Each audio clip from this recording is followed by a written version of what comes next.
Bayangkan, suatu kali Nabi bersama sahabat menuju satu tempat, melewati pemakaman, kubur. Begitu Nabi lewat pemakaman, Nabi bersabda, cepatkan langkahmu, maperi-periko. Dilangkahkan kaki dengan cepat. Sampai Nabi di tujuan.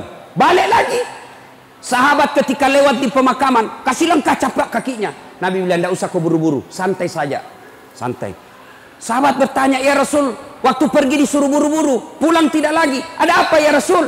Nabi bilang, andai kau dikasih telinga seperti telingaku, kau dengar betapa disiksa orang tadi ini.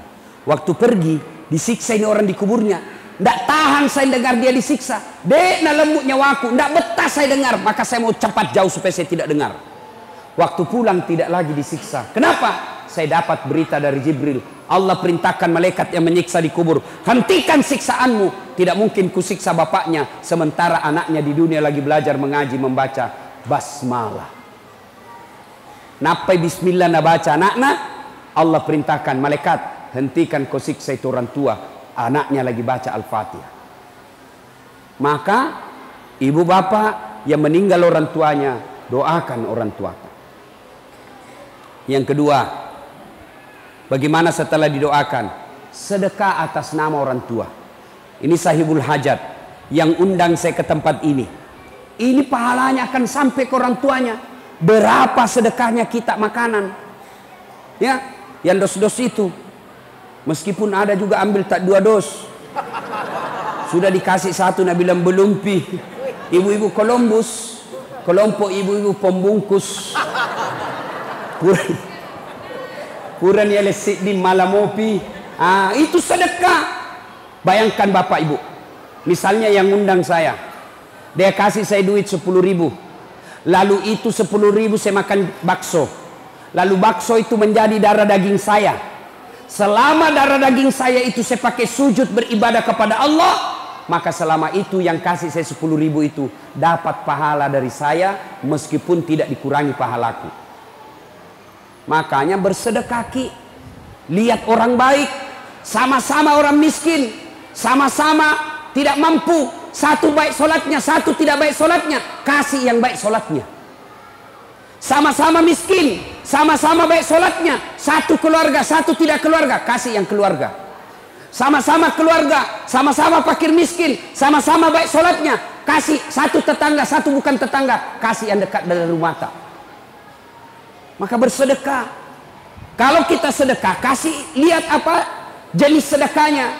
Kalau sarung songkok, cocoknya kasih siapa? Pak Imam, Pukate, Pak Ustadz, guru ngaji, cocok itu kasih sarung songkok. Kalau dasi, baju safari, yang mau kau kasih Puiman. Kapan dia pakai itu Puiman dasi? Begitu pergi pengantin pakai dasi, langsung makan mana itu? Jangan-jangan nih Puiman, gila-gila sudah nih Puiman ini coba. Maka diberikan yang lebih banyak dia pakai. Ya, bersedekah. 1 tadi doakan, 2 bersedekah. Yang ketiga, kunjungi karib kerabatnya.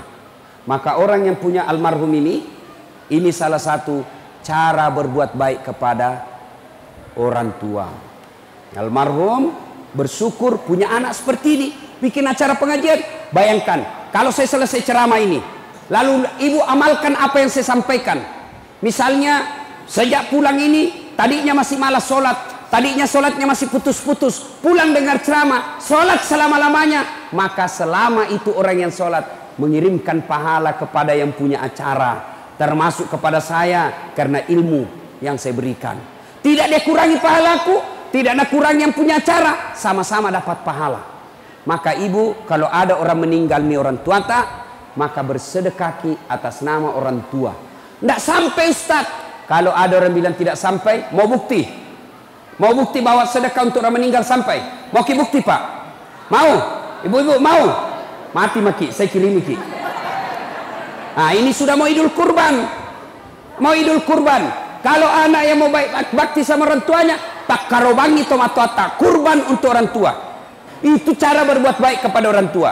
Nah ibu bapak saudara-saudara sekalian, yang berikutnya, nah sudah yang bisa menyelamatkan, mengirimkan pahala tadi anak soleh. Yang kedua, amal sedekah-sedekah jariah. Yang ketiga, ilmu yang bermanfaat.